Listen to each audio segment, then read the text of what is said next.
My cat Freddie loves to be brushed and cuddled. But stirring up his cat allergens meant sneezing and itchy eyes. Then I found Purina One Live Clear. It's cat food that reduced the major allergen and my suffering in as little as 21 days. Now, we feel closer than ever. If you have issues with cat allergens, you really need to try Purina One Live Clear. Try new Purina One Live Clear today. Purina One, a difference from day one.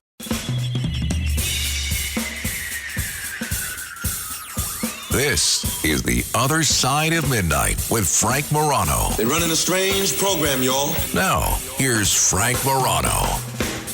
There is something buried beneath the pyramids of Egypt, something that has remained hidden for millennia. And now, scientists are finally claiming to have found it. A discovery so profound that it could shake everything we thought we knew about ancient Egypt. I've been an aviation and space enthusiast since kindergarten, and thought becoming an astronaut, better chance of getting struck by lightning. So I had this parallel career in aviation. Flew this world record flight in 2008. It was a really great challenge, but it was also to raise money for the Make-A-Wish Foundation, actually. And coming back from that trip, I was invited to go to Baikonur in Kazakhstan and see a Soyuz launch with some of the early commercial space leaders, before commercial space was even really a thing. And that's when I thought, man, maybe it's possible. Maybe there is a world where actually you could have an opportunity to go and journey in this new frontier. Our situation, I think I mentioned before, maybe wasn't the perfect situation, but allowed a lot of people, including the president and Elon, to look at what's going on the International Space Station, take it very seriously, and understand that our involvement as a country, as a spacefaring nation, is really important throughout the world. And it sets an example, and it shows, our ability to be able to do the hard things, put people in space, operate in space, work in space, and then bring us back. It's important, and I appreciate that them and many more people took notice of it. Well, those are a few of the subjects we are going to be exploring over the next hour. Astronauts returning to Earth, peculiar things in the night sky, a new way of looking at old history. Our go-to guy to explore all that is Dr. Sky, and we'll do it in the course of our Cosmic Conversations. The Other Side of Midnight presents... From the spiral to the elliptical to the lenticular to the irregular to the quasars, galaxies. Where are we in the cosmic evolutionary picture? Always remember to keep your eyes to the skies. The following conversations are Cosmic Conversations with Steve Kates, a.k.a. Dr. Sky. Well, here we are once again, and we have the opportunity to talk with one of our absolute favorite guests and contributors. He is not only an expert in space and astronomy, but a man with the best voice in all of radio, a veteran radio and TV broadcaster, an edutainer with expertise in astronomy and space. He's also a radio talk show host on 77 WABC on the weekends in New York. It is my great pleasure to welcome back to these airwaves the one and only Steve Kates, a.k.a. Dr. Sky. Steve, it's great to talk with you again. Thank you for joining me. Well, Frank, always a pleasure to be here on Cosmic Conversations as we move out to the infinite. And as I said before, always good to be with you and the listeners. So, Steve, as we always do this hour, we will open it up to phone calls, and folks can jump on board at 646-720-0635 if they have questions. That's 1-646-720-0635. But, Steve, before we get to the news of the day, tell me how you've enjoyed your latest adventure, being a radio talk show host on WABC. Well, Frank, listening around the country, they can absolutely listen at WABC. Go ahead. Sorry. No, I'm sorry. It's an absolute honor to be on the radio station there. And, well, obviously we've had some interesting guests, and we're going to continue to do, just like we do here, open our minds about the wonders of the universe, but also take a little different path on occasion. we're going to go down the road of American exceptionalism, talk about a lot of things that deal with our country today and all the stories that are about the Constitution, the Bill of Rights, and so much more, because many people may not know. I've had a short time as I was part of the U.S. military and the Army, and also did some law enforcement and some other things. So we're going to have a little mixed bag, but it's really a joy, and I appreciate the opportunity. All right, let's talk about a story that we've been following for 300 days or so.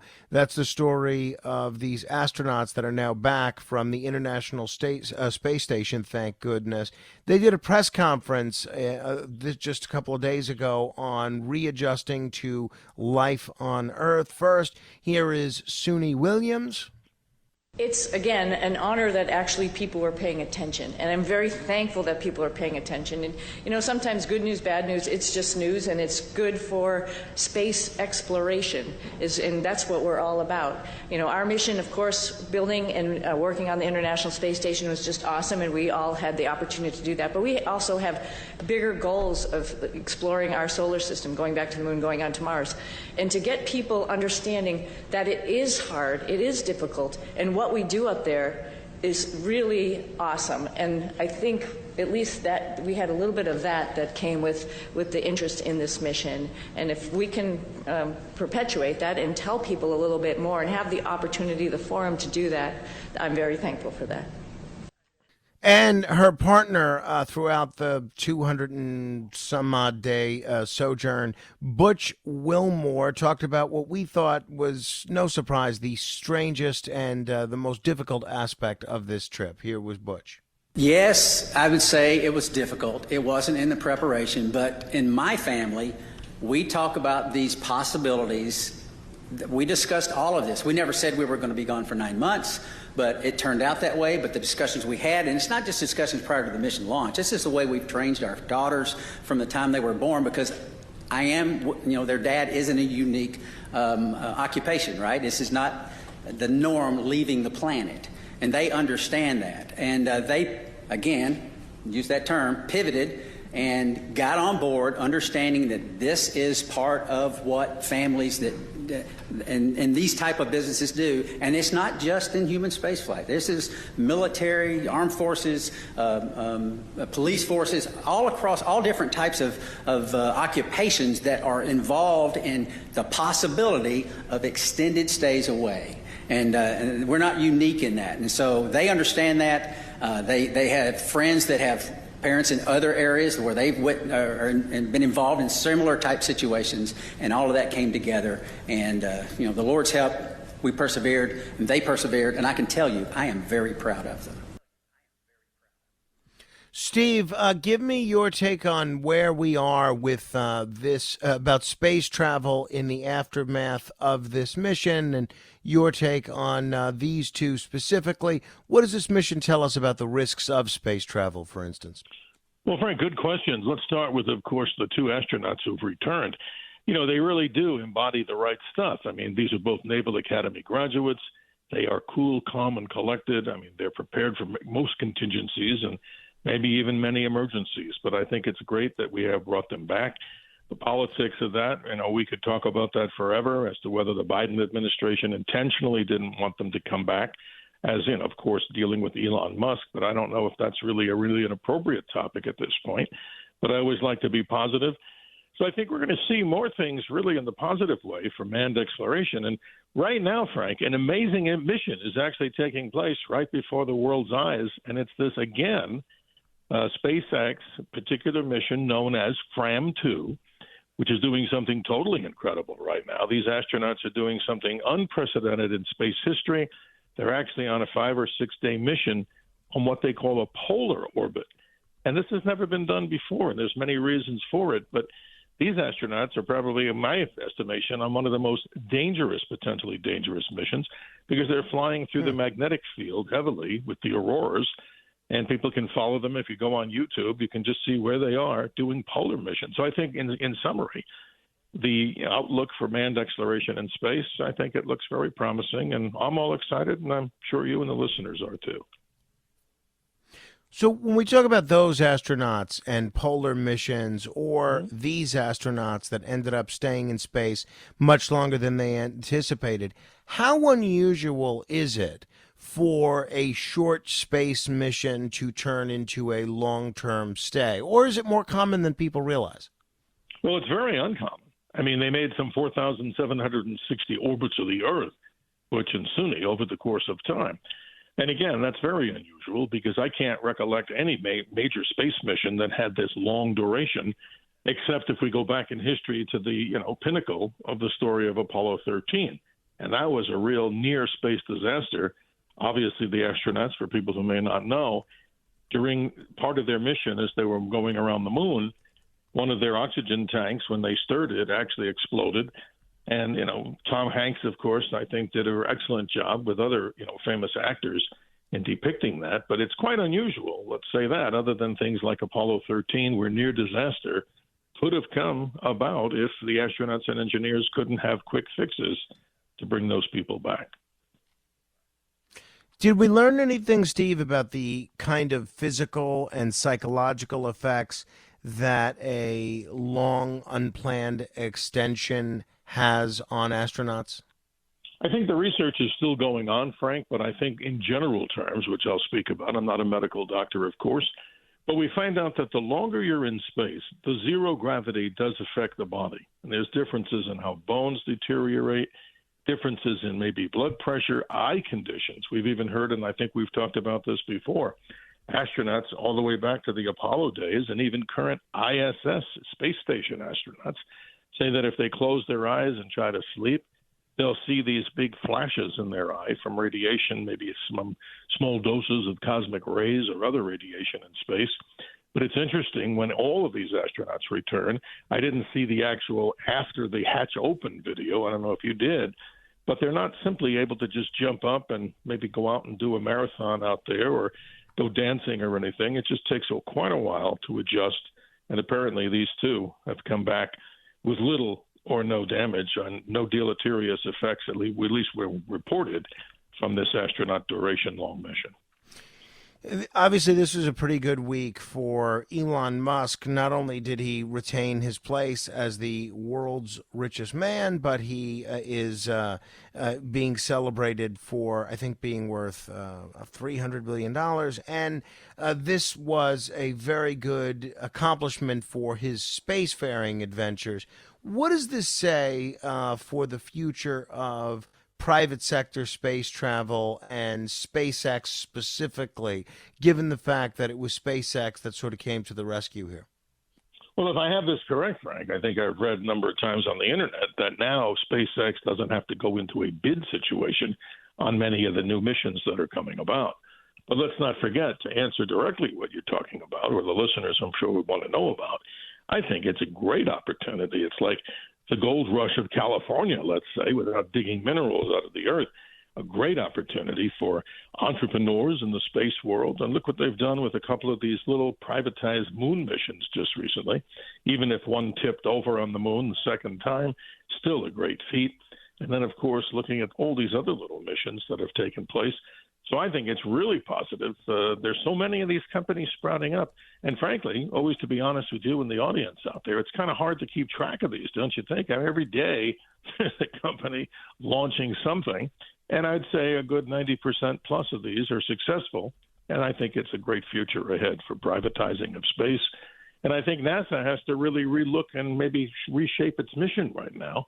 And not to knock them, it's just a fact that many of those missions, like the Artemis moon mission, is an over budget situation right now, and it doesn't seem to have anywhere near the miles per gallon, if we want to talk about it, or the ROI that we're seeing from the privatized sector. So kudos to all the spacefaring people and engineers. Let's keep building them and let's keep exploring. Since you mentioned Artemis, it's no secret that President Trump has spacefaring ambitions. Not only did he give us the Space Force in his first term, but, and maybe this is a reflection of his closeness with Elon Musk, he's been all about mentioning Mars in his State of the Union address, in his swearing in, repeatedly mentions Mars. What's next in terms of space missions that Americans should really be excited about? Well, Frank, we go now to the privatized missions, not necessarily just those, but the NASA missions. We got to give them a lot of credit too, and of course the engineers that work jointly together, privatized and NASA. Let's take a look at the Juno mission that's going around Jupiter. That's been a great success. It's obviously incredible that this planet now, that if people look in the nighttime sky straight overhead at sunset, that's 500 million miles away from us. And what's happening with Juno is it's examining this giant of the solar system, of course, the biggest planet we know of, just with incredible winds. Where did it start? Getting its evolutionary track going. We're learning so much. We have another spacecraft that's headed to Jupiter called the Europa Clipper. Intention is there. Its intent is to search for life, if there could be, in any way, shape, or form, underneath the ice crust of the surface of that satellite called Europa, one of the Galilean moons. And let's not forget another probe that really should get more mention, in my opinion. I wouldn't rank them like 1 through 10.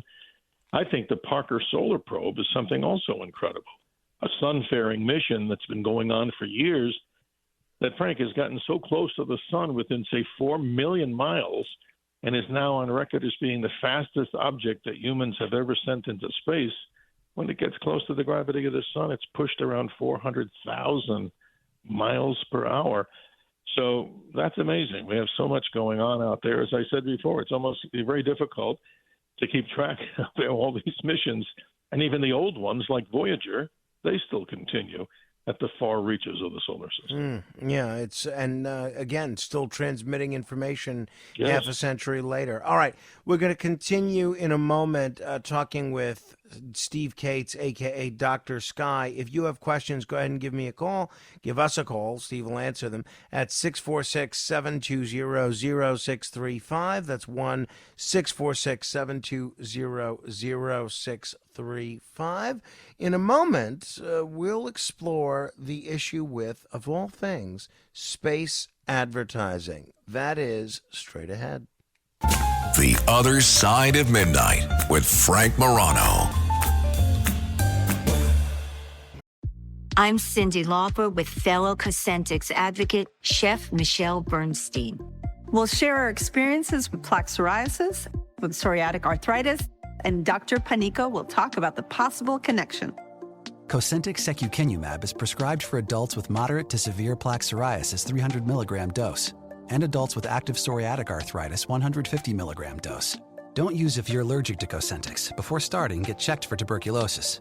An increased risk of infections and lowered ability to fight them may occur, like tuberculosis or other serious bacterial, fungal, or viral infections. Some are fatal. Tell your doctor if you have an infection or symptoms like fevers, sweats, chills, muscle aches, or cough, had a vaccine or plan to, or if inflammatory bowel disease symptoms develop or worsen. Serious allergic reactions and severe eczema-like skin reactions may occur. Learn more at 1-844-COSENTIX or Cosentix.com/Cindy.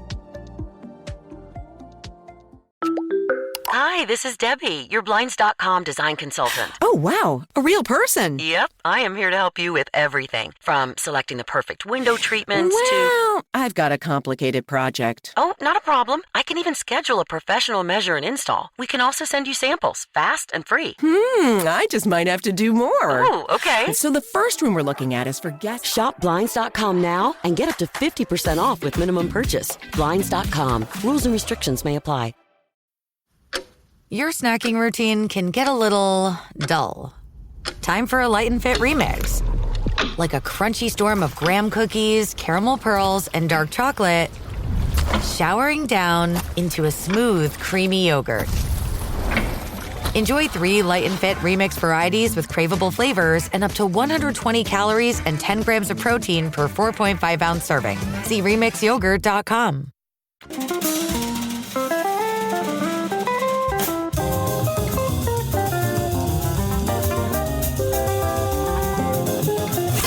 It's The Other Side of Midnight with Frank Morano. This is The Other Side of Midnight. I'm Frank Morano, talking with one of our favorite guests and contributors, also a radio talk show host that you can hear every Saturday morning in the wee hours of the morning. If you're in the New York area, you can listen on 77 WABC. Or if you are anywhere in the country, you can listen through the 77 WABC app or on WABCradio.com. If you find yourself not awake at that time, you can just go to any podcast app and search the Dr. Sky Experience, or you can go to redapplepodcastnetwork.com and check out the podcast of that program. Steve, any chance you can give us a preview of what you might be doing this weekend yet? Well, we're hoping to go into a different, kind of a genre here. I like to talk with a lot of the Hollywood celebrities, as I know you have, and done a great job. What I'm looking to do, there's an actress that I've become friendly with over the year, Ruta Lee. Now, many people may not know her, but an actress that I think is so incredible because, she was in a movie, which I think is so great, called Witness for the Prosecution. It's a 1957 movie, but I won't, spill all the beans on this. We're hoping to have her for the hour. She was part of the relationships that she had with not only with Frank Sinatra, the Rat Pack.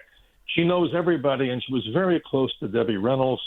And she has an organization to help people that are suffering from PTSD. So kudos to her. And then in our second hour, we're hoping to line up some guests to our subject that I know, Frank, you also know so much about, and have had people discussing this, the subject of remote viewing. And this is interesting because many people either laugh at it and say, no, that's not something real, but the guest that we're looking to procure actually worked for something called Stargate with the CIA, and he's willing to talk to us, I gather, as much as he can say without the classified stuff. So lots of good stuff. And again, we shift gears a little bit to try to provide a little variety in topic, of course. Yeah, I think you have to do that. Otherwise, if you're like every other radio talk show covering the same 5 topics, I mean, nothing against it, but I'd be bored to tears, and I suspect the audience would be as well. So that's great that you're mixing it up a little bit. I think that's great. I'll be tuning in for sure. All right, it's a learning experience, obviously, and I appreciate what you and everybody else has been doing there at the stations. And we look forward to opening people's minds on great things in a happy way. A lot of the learning experiences on the part of the listener, because you do cover so many subjects that we wouldn't think to delve into. All right. I alluded to space advertising.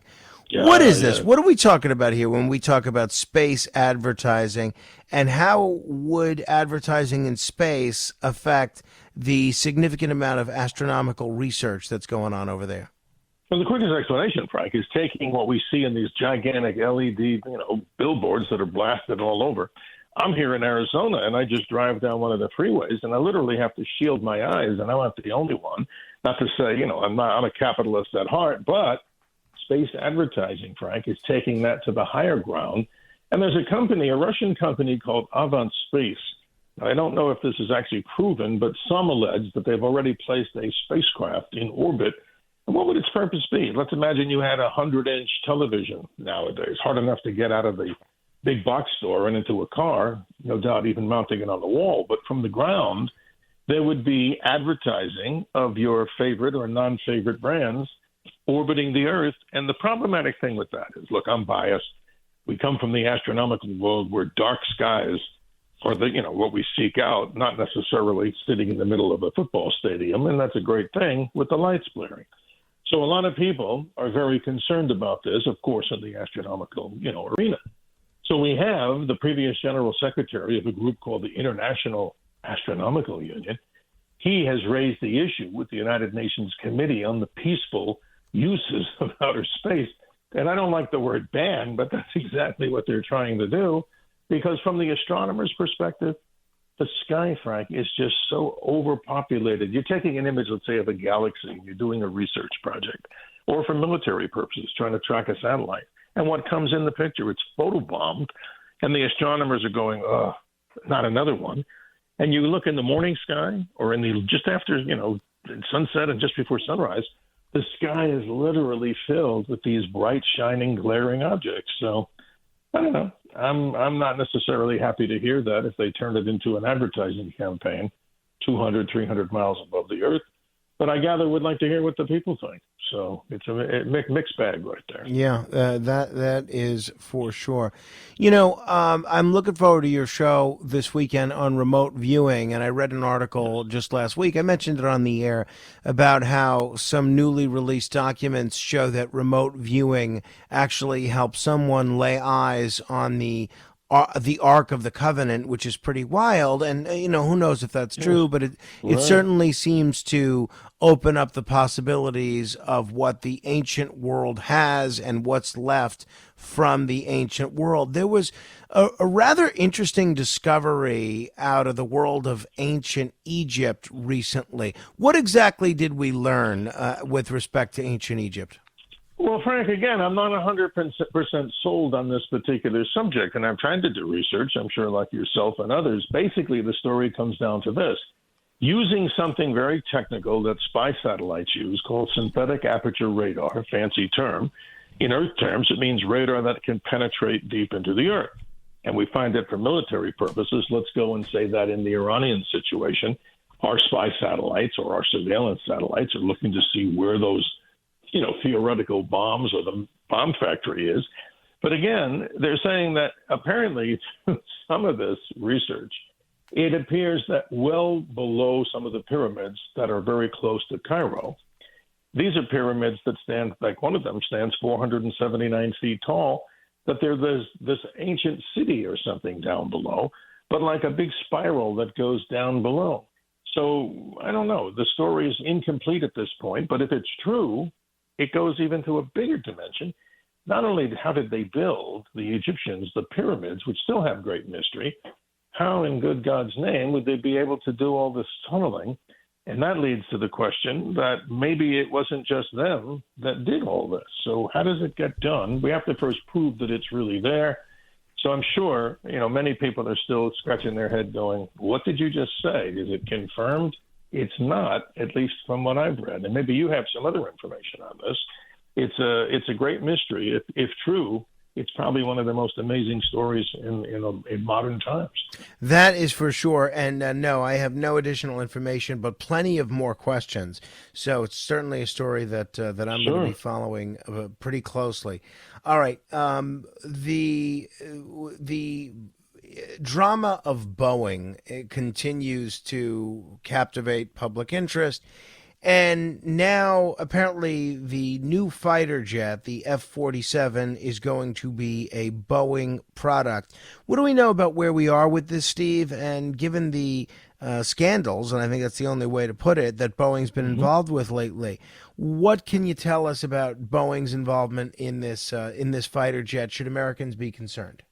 Well, great question. Let's talk about the origin of the name. Some people say that it was obviously placed as the 47th president, obviously Donald J. Trump, to honor him. But it actually goes back to another part of the story. One of the great aircraft of World War II was the P-47, the Thunderbolt. And maybe there's listeners out there that are of age. God bless those that served our country, men and women. But if there was a pilot out there that flew a P-47 during World War II or even later in time, this aircraft by Boeing this time is an amazing development. It's going to supersede the technology of the now existing F-22 Raptor. And that plane is just so incredible. More on that in a second. But as far as the F-47, it will be what they call a sixth generation fighter jet. What's that? It has even greater stealth capability. Now, I don't have all the information here, but what I read about in these different websites, you have The War Zone by a guy named Tyler Rogoway, and I recommend people check that website out. He goes into it and said that this aircraft could even have, and we probably know it's pretty, much on schedule, totally able to fly. It will have a pilot, but it also has the capability, they say, maybe to have autonomous AI integrated intelligence in this. And it's quite interesting, but the cost on this would be probably, and don't hold me to the number, I'm not an accountant, saying $300 million per copy. And that would put Boeing back in the military game again. And hopefully, their strengths, which they do have a lot, obviously maybe not with the Starliner, but if it goes as planned, the government will start, procuring these planes, manufacturing them, maybe by 2030, we'll get that. But the interesting story, Frank, about the F-22, I don't know if you or any of the listeners out there have ever seen the flight demonstration of an F-22. And we used to do a lot with the Reno air races. And every year when this airplane, the F-22, came out, we would be guests, in the media to talk about with the pilots that flew the demo team. And Frank, I've never seen a more amazing aircraft in my entire life. The thing takes off. It goes up. It looks like it stands still. It does all kinds of things that seem otherworldly. So the technology of the F-22 is overboard. Imagine what the F-47 would be like. That's amazing. That is amazing. What's going on with NASA? Are we in the market for a new NASA administrator? And if so, who's it going to be? Well, it looks like this administration has proposed, and the pathway is for Jared Isaacson, a pilot, an astronaut, and someone I think is a great candidate for that. Temporarily, and I know she's doing a good job by all the people that we talked to, Janet Pitro is now the acting administrator until the Congress moves forward with the confirmation hearings. And I think that should be a slam dunk. I couldn't imagine why anybody, no matter what side of the aisle they're on, that would disagree that this person, Jared Isaacson, is not the right candidate for this. He's an experienced fighter pilot. He's an experienced entrepreneur. And in other words, really, truly, Frank, he doesn't need the money to do the job. He's a self-made billionaire. He obviously, like Elon Musk, has amazing skill sets that I think he would bring to NASA. And hopefully, I love NASA too, just like a lot of people. And that's where everything got started. I think he would, of course, streamline and also work hand in hand, across the aisle, as they say, with privatized companies and NASA, and maybe get them to do more missions. And they do have a great strength, Frank, in these missions that are unmanned also, as we talked about before, going out into deep space. Yeah.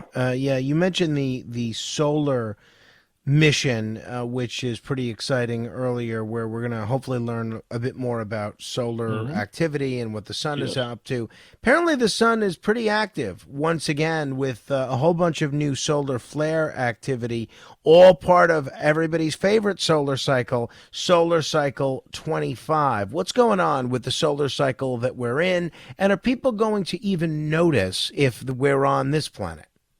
Well, Frank, it's interesting. Solar Cycle 25, many were saying, was, dampening down or slowing down. But anything is, it's anything but the opposite. We're finding out that over the weekend, this past weekend, the northern region of the sun blew out an X on the X scale, a 1.1 flare. We haven't seen one in that particular period, for quite a while.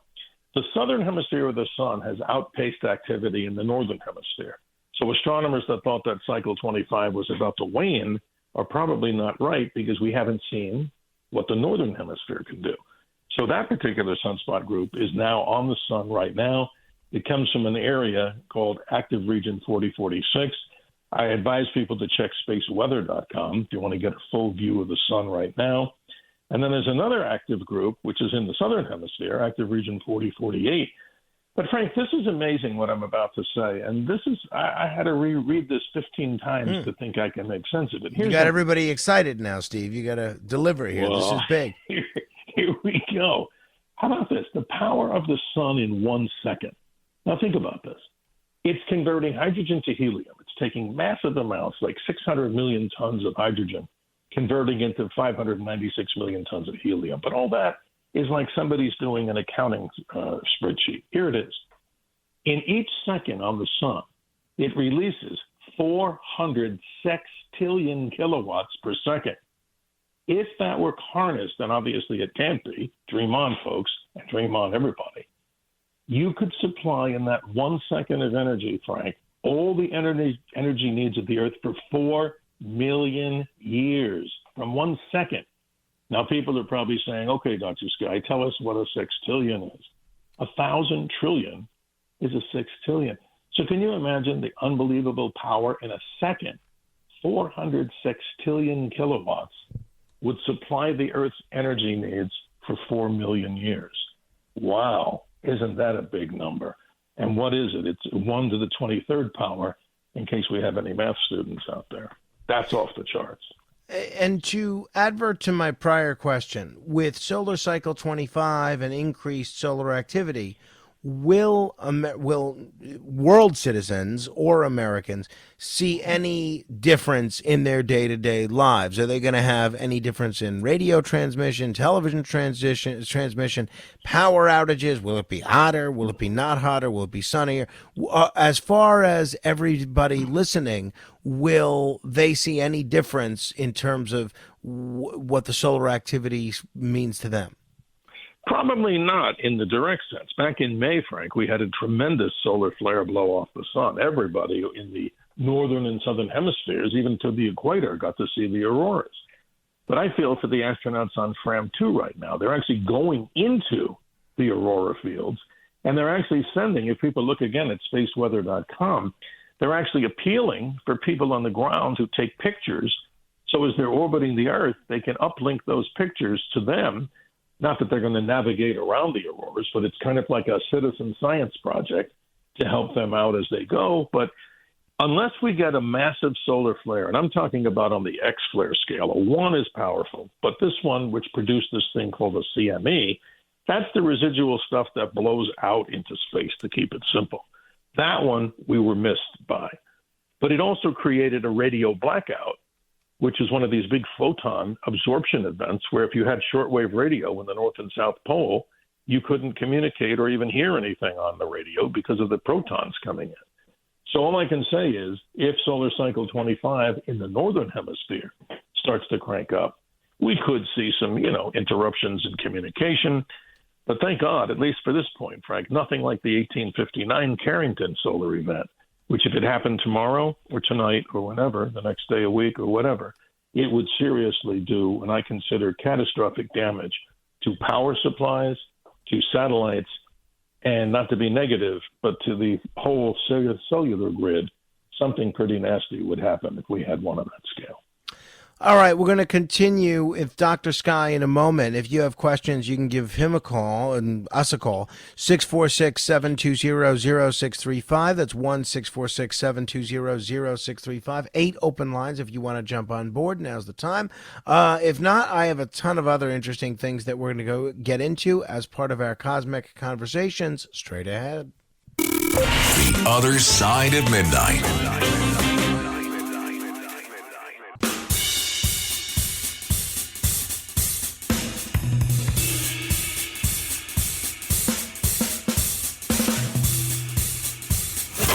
It's The Other Side of Midnight with Frank Morano. This is The Other Side of Midnight. I'm Frank Morano. We are joined by Steve Kates, a.k.a. Dr. Sky, with whom we are having some cosmic conversations. Space, the stars, the sun, the moon, the planets, you name it. If there's anything that involves looking up, particularly in the night sky, we're talking about it. If you have a question, you can go join us and be part of these cosmic conversations at 646-720-0635. If you're interested in some of the subjects that we talk about today, you need to subscribe to the Dr. Sky Experience. All you have to do is go to any podcast app and type in the Dr. Sky Experience, and you can get new episodes downloaded to your phone each and every time they appear. Steve, speaking about what people might be on the lookout for in the night sky, for the next couple of weeks, what are you excited about that people can look and see either with binoculars or with the naked eye? What should they be excited about? Well, welcome to spring and welcome to April as we continue to move through time and space. But real quickly, the beauty of the Easter and Passover celebration is really on our minds right now. Easter, of course, April the 20th. Passover, starting, of course, on sundown on April 12th through the 20th. But people may not know this. The actual date of Easter, which floats on the calendar, the earliest we probably could get would be, let's say, March the 22nd. But categorically, talking about Easter, it's the first Sunday after the full moon, which occurs after the vernal equinox, or the beginning of spring. So to put it in everyday terms, spring occurred March 20th. The full moon that we will see will be April the 12th at 8:22 p.m. Eastern Daylight Time, called the pink or the grass moon, full pink or grass moon. That in itself is quite interesting. Many people may not know that. But the interesting thing is Venus, Frank, which was in the sky, in the western part of the sky at sunset for much of March, it has moved into the glare of the sun. They call it conjunction. It'll pop out on the other side in the morning by the end of April, and it will be at its most brilliant. So if you're an early morning riser, the 27th of April, Venus will shine like this incredible, beacon of light in the sky just before sunrise. But the two major planets that you'll have right now are quite interesting. You look overhead at night. This is naked eye. Jupiter's easy to see, about 500 million miles from your eye. And a little bit to the left along the zodiac path is Mars, fading away, moving away from us. And it's amazing, Frank. Isn't that amazing? About a year ago, we were talking about the total eclipse of the sun. How quick a year went. Isn't that amazing? So we're back to 2025 now. That's amazing. Yeah, that is for sure. All right, 646-720-0635. Philkin is in Michigan, listening on AM 910, the Superstation. Philkin, you are on with Dr. Sky. What's your question? Good morning. Yes, I recently discovered a documentary entitled HAARP, Holes in Heaven, and also known as HAARP, Weather Control or Weapon. HAARP, Weather Control or Weapon. And it's on YouTube, and they prominently feature a half a dozen PhD physicists, including Bernard Eastlund, who was commissioned by ARCO during the time of the Alaska pipeline construction. They wanted him to devise some technology whereby they could utilize all this natural gas that was being produced and even wasted to produce an alternate form of energy. So Bernard Eastlund did, in fact, do that. And he was, it's called HAARP. So, Philkin, your question is exactly what? So the question is, according to these physicists, your guest would have to view this and hear all the astonishing, irrefutable data. This is the ultimate weather modification warfare, or if you will, climate science engineering warfare technology. Philkin, you have it right. No, I want to respond because you're exciting the airwaves here with what you're talking about. I know a little bit about this. I knew people, and I wish we had more time to discuss this. I know the people who've written books about this. It was the brother of the late senator, I gather, from Alaska. And HAARP, of course, it's an energy weather changing or weather modification type of a system. That's intent. It was also to either take energy from the atmosphere through the ionosphere or charge the ionosphere, more likely charge up the ionosphere so that there could be the concept of weather, geoengineering of weather. I don't know where it ever went, but the story was, if you look at this, it's not just the United States that did this. Okay. It's actually Russia has had an even bigger array of these gigantic antennas. It's like a radio transmitter that they have over miles in length. And there is the one still in Alaska. I think we should talk about this more in the future when there's more time. But allegedly, a weather modification type of device, even more controversial than people who talk about contrails. Isn't that interesting? Interesting. Yeah. No, I've had a number of callers that have brought this up. I think it's fascinating. It All is. right. A few other items that I want to make sure that we get to before we run out of time here. Earthquakes. There's been a lot of talk of earthquakes recently because of what happened in Myanmar. Beyond the recent horrible, devastating earthquake, what are some of the other noteworthy earthquakes that maybe because they didn't take place in the United States may have escaped the historical radar for a lot of Americans? Yes, well, the understatement is Mother Earth is extremely active, if some not say angry, but here it is. This one that just happened in Myanmar and, of course, over in Thailand, in Bangkok, alleged to be a 7.7. I looked at the videos like people are seeing. It's horrible. God bless the people there. But to answer this directly, let's go back to 1960. The Valdivia Chilean earthquake was registered on the Richter scale at 9.6. In 1964, we have an Alaska quake also around the 9 plus on the Richter scale. That's incredible. And then, of course, 2011, most people through television saw the great Japanese quake that happened along the coast in Fukushima with the nuclear reactor.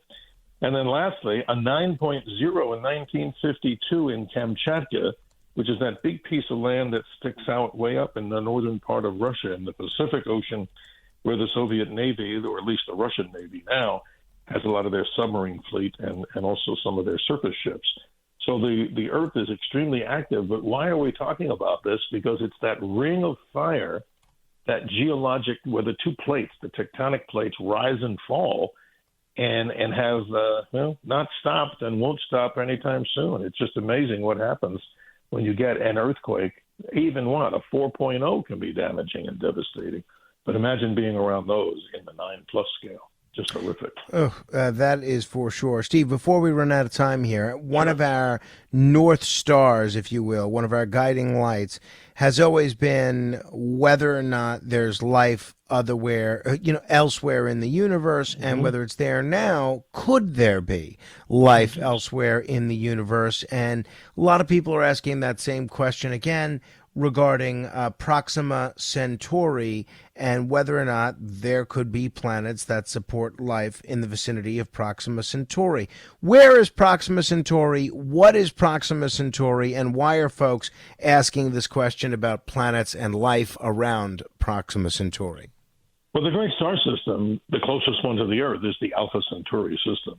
The closest of all stars is one of those orbiting stars that's around the primary star. It's called Proxima, thus obviously meaning closest.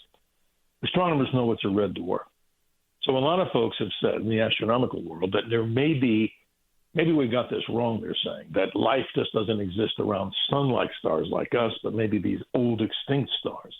And they have detected exoplanets around these red dwarfs. But the problematic thing with Proxima Centauri, where everybody was excited, is that they now determine that it's a flare star. And what's that? Imagine this tiny little star, much, much smaller than our sun, with those little planets that lie out there. Oh, wow, we're all excited there could be life in that habitable zone? Probably not. Not to spoil it and be a spoiler, but the rate of velocity of these flares coming off that little star probably bathed the planets with such radiation that life probably doesn't exist like we imagine it, meaning simple organic life. But you never know. Maybe that's not a possibility. Maybe that is something different. But flare stars that have exoplanets probably don't have simple organic life. Steve, before we run out of time as well, got to ask you about this other story that caught my attention this week. Scientists apparently redid an experiment that showed how life on Earth could have started. We've spoken a great deal about the so-called Big Bang before, but what, if anything, do we know about this latest experiment and the new possibility of how life might have begun? Well, not to get religious or philosophic, but from the astronomical or astrobiologic side, some astronomers and scientists have always said that life came to these planetary systems through comets, which deposited organic material in something called panspermia. But the theory that you're talking about, which holds a lot of weight in my mind, is that pre-evolving planetary objects, when they were just big oceans with lots of weather and such, life may have been induced by the induction of lightning. And lightning probably could have played a big part in sparking up life, to keep it simple. And that's something that we can't discount, because around the Earth, every second, it's incredible how many lightning bolts are around the Earth. In each second, 100 lightning strikes that happen, 1,000 lightning strikes per second on the Earth. Well, maybe there's more credibility to that theory that lightning could have evolved and sparked up life in an organic way. Much more complicated than we have in the couple of minutes left, I imagine. Yeah, that's certainly interesting, and certainly not something that I think anybody is going to stop being curious about. Steve, if people have questions for you and they're listening to this on podcast and they didn't have occasion to get through, what's the best way for them to pose a question to you? Well, we have an email, and we're setting up other emails, but the simple one that I have right now is just simply drskyshow@gmail.com, DRSKY show@gmail.com. And as we evolve further with the actual radio show, privileged and honored to be doing that, and privileged and honored to be with you, we'll have a much simpler way and a more streamlined way as we get our wings and, as they say, get lift and get airborne. So how's that? No doubt about it. Steve, it is always a treat to talk with you. The hour just flies by. I will be listening to you this weekend, as long as I can stay awake. If not, I will catch the podcast. And then I'll look forward to doing this again as we have some cosmic conversations in 2 weeks. Always a pleasure, Frank. Thank you for having me, and the best to all the listeners. The pleasure is all mine. Again, you can check out the Dr. Sky Experience wherever you get your podcasts. Just search the Dr. Sky Experience, and you'll automatically get it downloaded to your phone or your wireless device whenever you want it. All right. That was a lot of fun. And in the words of the great Casey Kasem, keep your feet on the ground and keep reaching for the stars.